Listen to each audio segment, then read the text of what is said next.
Ripping wax. Huh. You don't. There's wax on cards? That's what back in the day, the packs were like sealed. Remember the bubble gum packs and shit? Uh-uh.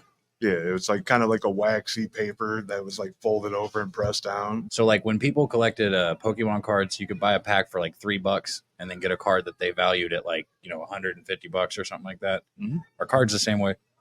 Pretty much still, yeah. So like, because you said your thing cost 30, like that pack when I asked you like how much. Well, the box itself, there's like 5 packs in a box. There's 5 like individual. Yeah, packs. there's like 4 cards in a pack, 5 packs per box. So if you get a box for $30, that's a retail box though. That's like something you can get from like Walmart. There's a retail section and there's a hobby section. I guess what I'm trying to get at is this kind of like gambling? It's more like futures. Which is gambling, but which just is gambling. different. Yeah, where you're putting a little bit of money aside to try to get bigger money in return in the long run by waiting, by hitting the card and waiting, or selling immediately. It's like stocks mixed with futures. Have you ever gotten a pack and been like, I'm selling this card right away? Unfortunately, I don't get it. I'm at the lower end. I'm just starting out, so like I'm at the budget end. I'm at the retail end. I'm not at the go to the card show and spend a whole bunch of money yet. It's all tiers. It's what money you got to put aside to get in. I can tell you, there a couple of the guys out there seem pretty serious. I mean, I saw blue faces. They were hundreds moving around. It wasn't like they had 20s in their hands. I just watched fucking Young Cash get rid of or to just acquire a Stephen Curry auto. Oh wow, I would have loved that. It's worth like $1,500. We need to bring him in here and ask him about that then, huh? Yeah. The card's worth $1,500, you said? Yeah. Do you know what he paid for it? I think he traded a couple of Shaden Sharps and like $350 cash. That's crazy. That is cool. That is cool. So it's like the young kid can come in here and basically dominate an old vet of the game just by having the card. By having something marketable, and he got a Curry. I want to tell Cash. I want to say, look, man. I want you to see if you can understand, but if you can flip this card for more than what you just paid for it today.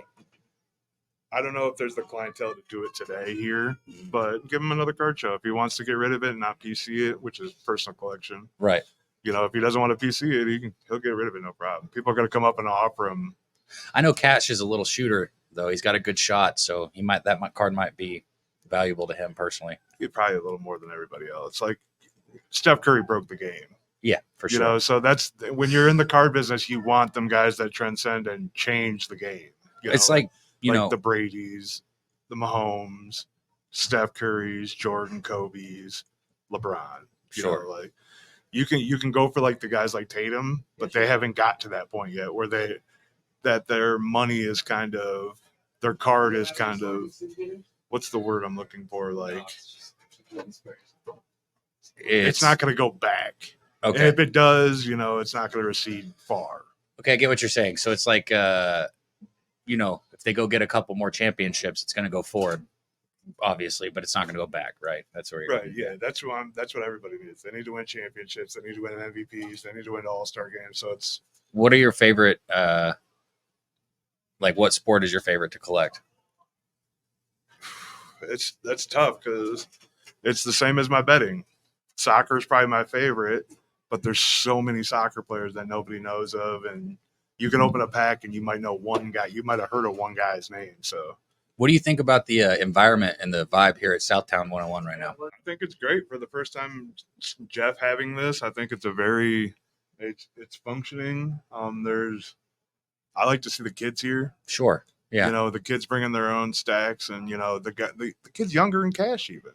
You got 11 and 10, 9-year-olds out here with their own cards. That's cool to see. Graded. So back when we had cards, when we were all young kids, we had cards on our bike, spokes. We didn't take care of them. These kids got them graded in secure boxes. I love to see it.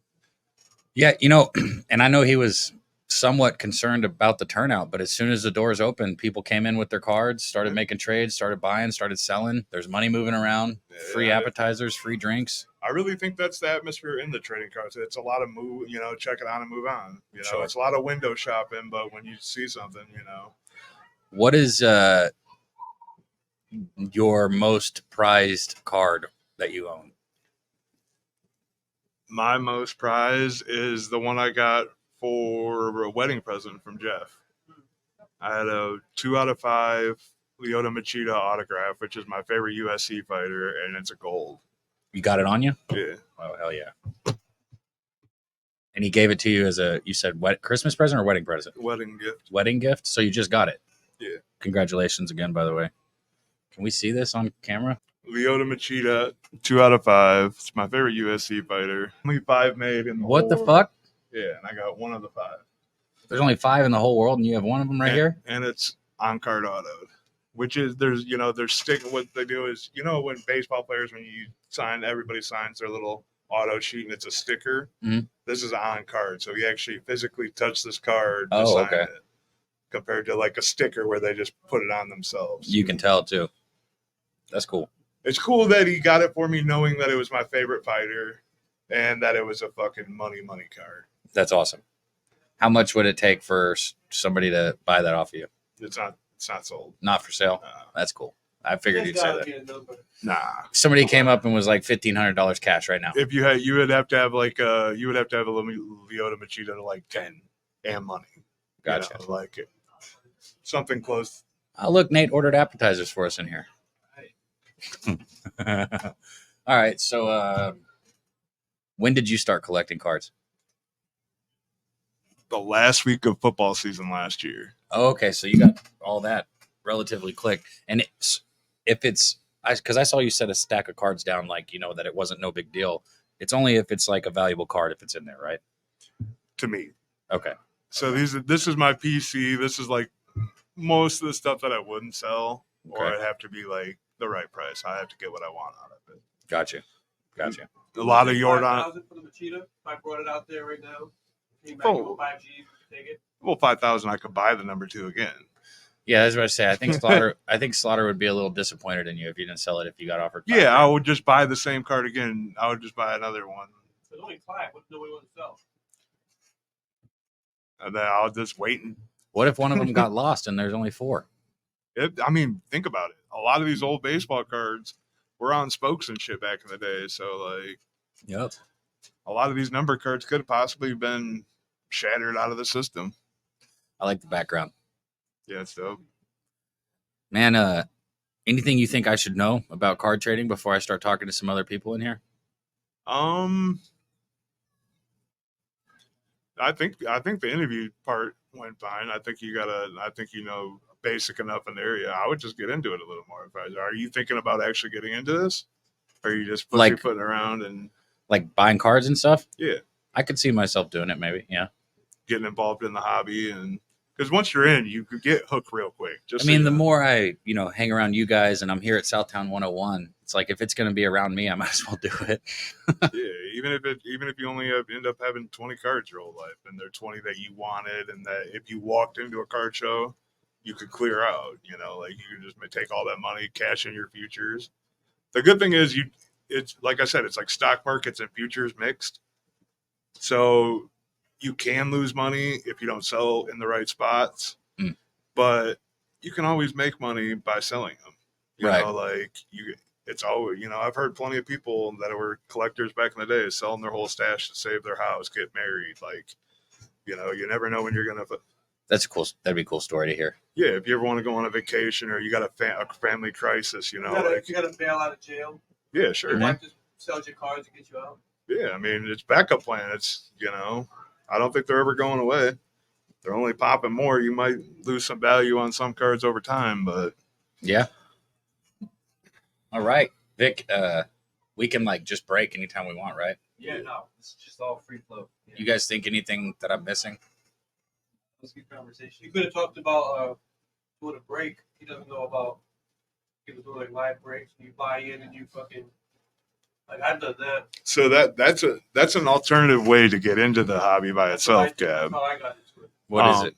What a lot of what Slaughter does and how he's hit some of his better cards is, like I said, there's a retail market, which is the stuff you find at Walmart, Target, Myers, gotcha. Stuff you can walk in and get it. But if you go to a hobby shop, they're going to be hobby boxes, which are better cards, more numbered cards, more inserts, more higher end cards in the packs. but they cost more. So one thing people did over the years is, say it's 4 of us in here, we all put all four put our money in to get the hobby box, and then we divide it by either teams, divisions, and when you break them, you open up the pack of 4.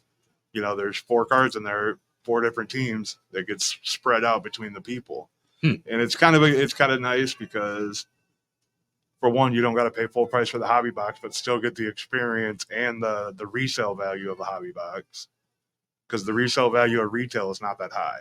Do you ever see anybody get mad because they didn't get as good of a card as other people? Oh, there's people you get dusted in breaks too. Like, you could end up getting the bills and not hitting a card. Right. It's just the way it goes. So, like, you went in on it and you didn't even get a card. I've had it happen before. I'm sure Slaughter's had it happen before. Like, it's the game. Gotcha. You could be the guy that gets Golden State on that one time and gets a Curry auto, gets a Klay Thompson auto, and a Draymond Green auto. It could just go that way. So it's a bigger gamble. Depending on the box. Yeah. It's like your retail is like your, Bitcoin and Litecoin, and then what you're talking about, the break, is like your altcoins, right? That like shoot up and down quickly. It's just higher end. The hobby break is just set up different, where the cards in it are just valued higher than the retail ones. A lot of retail product has like exclusive cards to retail, if that makes sense. Sure. So like only number to this, or only colors of this color, where hobby boxes are straight through the whole time. Like, the variations and all that are all the same. It's just you get more value out of it. Like, it's worth more just opening that than it is retail. Gotcha.